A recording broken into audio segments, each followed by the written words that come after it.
শুরুতে জানাবো ফুটবলের খবর। ঘরের মাঠে অভিষেক ম্যাচ খেলতে বাংলাদেশে এখন হামজা চৌধুরী। সোমবার সকালে ইংল্যান্ড থেকে ঢাকায় পা রাখেন ইংলিশ লিগে খেলা এই তারকা ফুটবলার। বিমানবন্দরে তাকে ফুল দিয়ে শুভেচ্ছা জানিয়েছে বাফুফে। লন্ডন থেকে ঢাকা দূরত্ব ৮,০০০ কিলোমিটার। দীর্ঘপথ ভ্রমণ করলেও সেই চিরচেনা হাসজ্জ্বল হামজা চৌধুরীকে দেখা গেল বিমানবন্দরে। চোখে মুখে নেই ক্লান্তির ছাপ। তারকা ফুটবলারকে ঘিরে ছোটখাটো জটলা শাহজালাল আন্তর্জাতিক বিমানবন্দরে। বৃষ্টি উপেক্ষা করে অনেকেই এসেছেন হামজাকে এক পলক দেখতে। হাসি মুখে ভক্তদের অভিবাদন জানিয়েছেন এ মিডফিল্ডার। আসন্ন সিঙ্গাপুর ম্যাচে হামজাকে নিয়ে সমর্থকদের প্রত্যাশা আকাশচুম্বী। ভাই থাকা মানে আমাদের ম্যাচ জয়ী ইনশাল্লাহ। তো আমরা সেই সকাল থেকে 7টা পর্যন্ত এখানে ওয়েট করতেছি ভাইয়ের জন্য, কারণ বাইকে এক নজর দেখার জন্য। বাইকে শুধু জানাবো যে আই লাভ ইউ হামজা ভাই। হামজা ভাই মাঠে নামা মানে অন্য একটা কিছু। আমরা ইন্ডিয়ান ম্যাচে যেই ফিল্ডটা হয়েছে যে হামজা ভাই আছে, আমরা অন্যরকম একটা ভরসা পাইছি। অনেক ভালো প্রত্যাশা থাকবো সিঙ্গাপুরের সাথে। বাংলাদেশ অবশ্যই অনেক ভালো খেলবো, অবশ্যই 2-0-তে বাংলাদেশ এগিয়ে থাকবো। এর আগে ফুল দিয়ে তাকে শুভেচ্ছা জানান বাফুফে কর্তারা। সফরসঙ্গী হিসেবে তার বাবা মাও ছিলেন। দেশবাসীর আকাঙ্ক্ষার প্রতিফলন দেখাতে চান পারফরম্যান্সে। Thank you to all the fans, media and journalists for my reception again. I'm looking forward to meeting up with the team and preparing for 2 big games. So inshallah we'll be successful and hopefully I'll see you all there to support us. বিমানবন্দর থেকে তার গন্তব্য team hotel. উদ্দেশ্য জাতীয় দলের ক্যাম্পে যোগদান। বুধবার ভুটানের বিপক্ষে খেলা না খেলা নির্ভর করছে তার উপর। তবে সিঙ্গাপুর ম্যাচে কাবরেরার তুরুপের তাস হতে পারেন হামজা। বাংলাদেশ দলে প্রবাসী ফুটবলারদের মিছিলে বড় নাম হামজা চৌধুরী। ভারতের লাল সবুজ জার্সিতে অভিষেক ম্যাচে স্পটলাইটের পুরোটা কেড়ে নিয়েছিলেন। হামজা, সমিত, ফাহমিদুলদের রসায়ন দেখতে মুখিয়ে ফুটবল প্রেমীরা। শফিউদ্দিন শাওন, চ্যানেল 24, ঢাকা। এদিকে হামজা চৌধুরীর ঢাকায় আসায় বেড়েছে ফুটবল উন্মাদনা। তাকে এক নজর দেখার জন্য ভিড় ছিল জাতীয় স্টেডিয়ামের গেইটে। এদিকে দেশ ছাপিয়ে বাংলাদেশ সিঙ্গাপুর ম্যাচের উন্মাদনা ছড়িয়েছে জার্মানি থেকে উগান্ডা পর্যন্ত। 14 দেশ থেকে কাটা হয়েছে 120 টিকিট। আবার সেই টিকিট নিশ্চিতের দাবিতে ফুটবল ভবনের সামনে অবস্থান নিয়েছে ফুটবল আলট্রাস।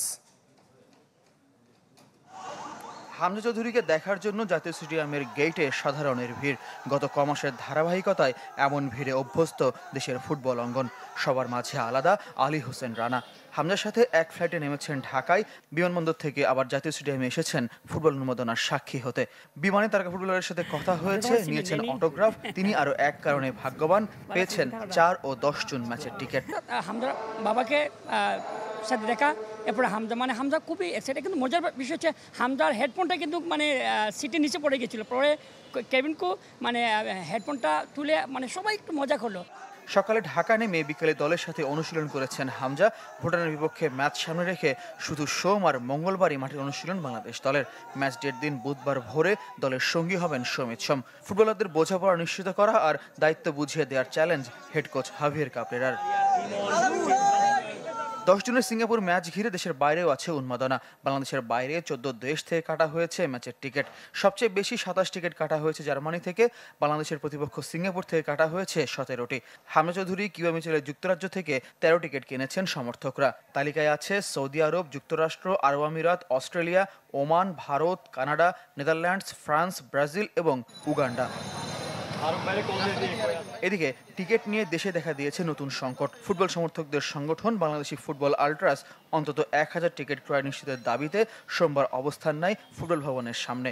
ম্যাচের আর কয়েকদিন বাকি আছে। এই মুহূর্তে এনে বলতেছে যে আমাদেরকে 100 টিকিট দিবে। এই মুহূর্তে এই 100 টিকিট নিয়ে আসলে আমাদের কোনোভাবেই ইভেন্ট অ্যারেঞ্জ করা সম্ভব না, কারণ আমাদের আলট্রাসের মূল বডিতেই 100+ হবে। আমাদের এই ম্যাচে যে ভলান্টিয়ার সংখ্যা এই 100 কাছাকাছি আছে। তো আমরা এই 100 টিকিট নিয়ে আসলে কাকে দিব? 2019-এ যখন আপনি ফ্রি টিকিট দিয়ে কাউকে ঢুকাইতে পারেন না, সেই সময় এই ছেলেপেলেগুলো মাঠে ছিল। এই ছেলেপেলেগুলো সেই সময় আন্দোলন করে গেছে। আপনি যখন বাংলাদেশে 60টা গোল খাইছেন, তখন বর্তমানে যে বড় বড় সেলিব্রিটিগুলো, কন্টেন্ট ক্রিয়েটরগুলো বাংলাদেশকে 7-আপের সাথে তুলনা করছে অস্ট্রেলিয়ার 7 গোল খাওয়ার পরে। তাদেরকে আজকে টিকিট দিচ্ছেন আপনি। আলট্রাস সেই সময় প্রোটেক্ট করে গেছে বাংলাদেশকে। সমর্থকদের আরও একটি সংগঠন টিকিটের দাবিতে অনলাইনে সোচ্চার থাকলেও আন্দোলনে নামেনি। ফয়জুল ইসলাম, চ্যানেল 24, ঢাকা। একমি ল্যাবরেটরিজ লিমিটেডের সৌজন্যে এবার জানাবো পাকিস্তান বাংলাদেশ টি-20 সিরিজের খবর।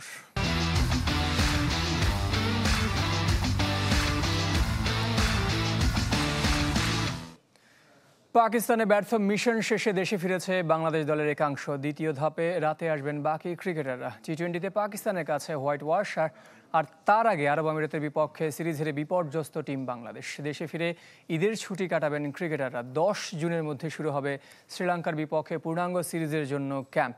13 জুন শ্রীলঙ্কার উদ্দেশ্যে ঢাকা ছাড়বে দল। 17 জুন গল টেস্ট দিয়ে শুরু হবে মাসব্যাপী লঙ্কা বাংলা সিরিজ।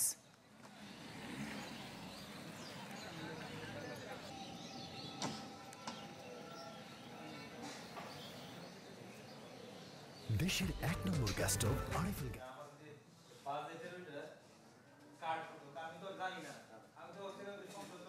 দেশের 1 নম্বর gas stove RFL gas stove, যা বেশি তাপেও ফাটে না আর হ্যাসেল ফ্রি অটো ইগনিশন নিশ্চিত করে ঝামেলাহীন রান্না। আরএফএল গ্যাস স্টোভ, নিরাপদ ও ঝামেলাহীন।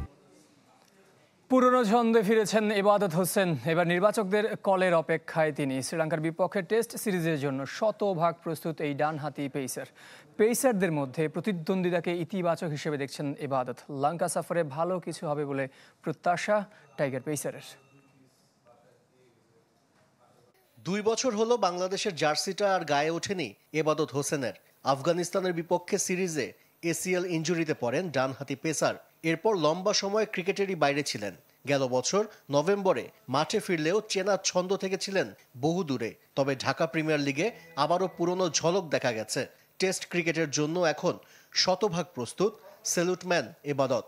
শ্রীলঙ্কা সিরিজের আগে আজকে লাস্ট আমাদের প্র্যাকটিস হলো এখানে। আর যদি আমার ব্যাপারে জানতে চান, আমি আসলে বলবো যে আলহামদুলিল্লাহ রিদমটা খুবই ভালো। যে রিদমে আগে ছিলাম ওই রিদমটা এখন ফিরে পেয়েছি আলহামদুলিল্লাহ। তবে সবকিছু নির্ভর করছে নির্বাচকদের ওপর। শ্রীলঙ্কার বিপক্ষে টেস্ট সিরিজে অনিশ্চিত তাসকিন, নাহিদ রানাকেও ব্যাক টু ব্যাক ম্যাচ খেলানো কঠিন।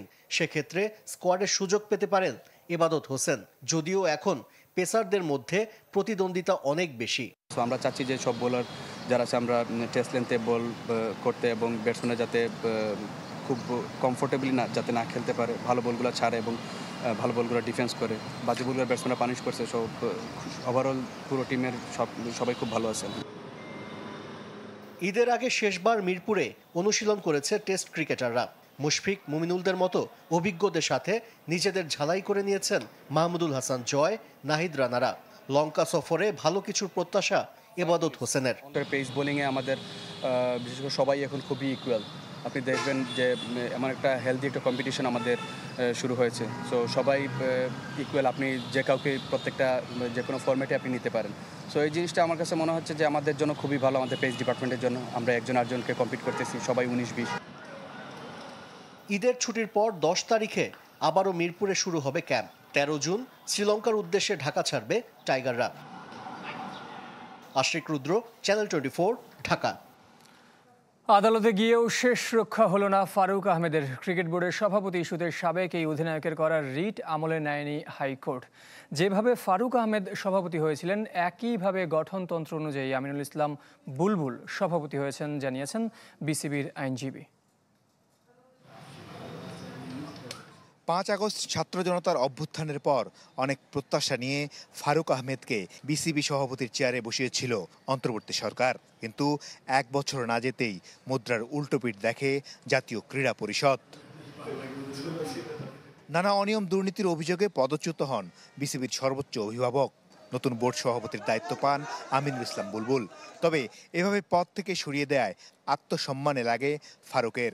পদ ফিরে পেতে দ্বারস্থ হন আদালতের, রিট করেন হাইকোর্টে।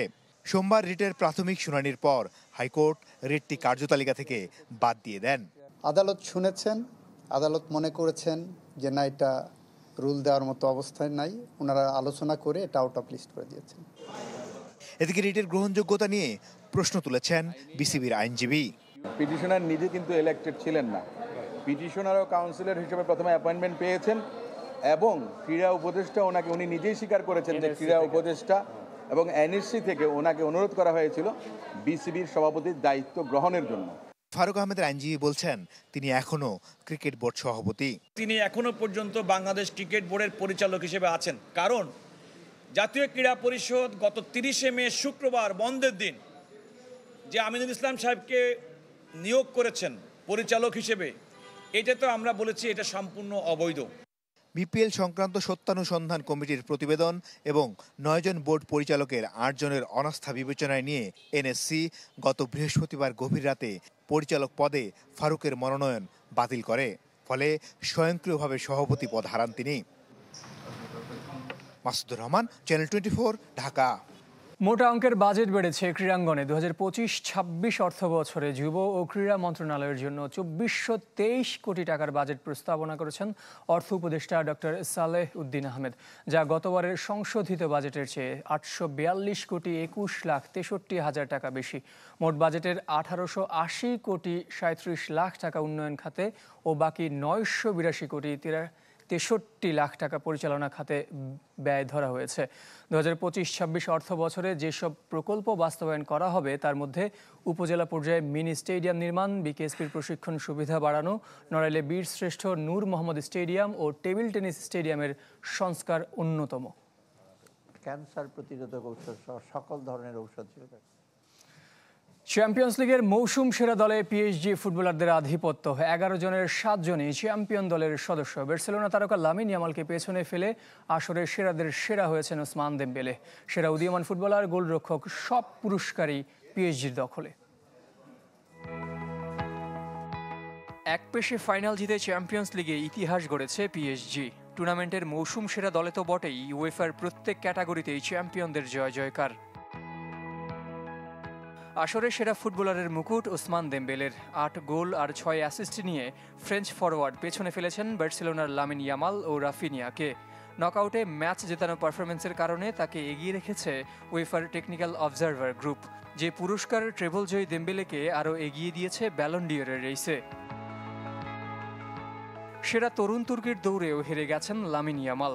তাকে টপকে উদীয়মান ফুটবলারের পুরস্কার জিতেছেন পিএসজির দেজিরে দুয়ে। ফাইনালে যার অনবদ্য পারফরমেন্স লা পারিসিয়ানদের এনে দিয়েছে প্রথম চ্যাম্পিয়ন্স লিগ শিরোপা। মৌসুম সেরা দলেও প্যারিস জার্মেই ফুটবলারদের আধিপত্য। 7 জনই চ্যাম্পিয়ন দলের। একাদশে বার্সেলোনার 2 আর 1 জন করে জায়গা হয়েছে সেমিফাইনালিস্ট আর্সেনাল ও রানার্স আপ ইন্টার মিলানের। সব মিলে 32 ক্লাবের মাত্র 4 দলের ফুটবলারের জায়গা হয়েছে বিশেষজ্ঞদের নির্বাচিত সেরা দলে। 189 ম্যাচের মধ্যে ইন্টার মিলান বার্সেলোনার সেমিফাইনালের দ্বিতীয় লেগ পেয়েছে মৌসুমের সেরা ম্যাচের স্বীকৃতি। সান সিরোয় 7 গোলের রোমাঞ্চের ম্যাচকে বেছে নিয়েছেন 50% বেশি ভোটার। জহির সাগর, চ্যানেল 24। জানাবো টেনিসের খবর। ফ্রেঞ্চ ওপেনের কোয়ার্টার ফাইনালে উঠেছেন লরেন্জো মুসেত্তি। নারী এককের শেষ 8 নিশ্চিত করেছেন কোকো গফ ও মিরা আন্দ্রিভা। রোলাগারয় রাশিয়ান তারকা একাতেরিনা আলেকজান্দ্রোভাকের বিপক্ষে গফের ম্যাচের স্থায়িত্ব ছিল 82 মিনিট। প্রথম সেটে হারাতে কোনো বেগ পেতে হয়নি ওয়ার্ল্ড নাম্বার 2 মার্কিন তারকার। সেট জেতেন 6-0 গেমে। তবে দ্বিতীয় সেটে প্রতিরোধ গড়েন একাতেরিনা। টাই ব্রেকে গড়ানো সেটে শেষ পর্যন্ত গফের পাওয়ার আর স্কিলের কাছে আত্মসমর্পণ করেন রাশিয়ান তারকা। গেল বছর সেমিফাইনালে উঠেছিলেন তিনি।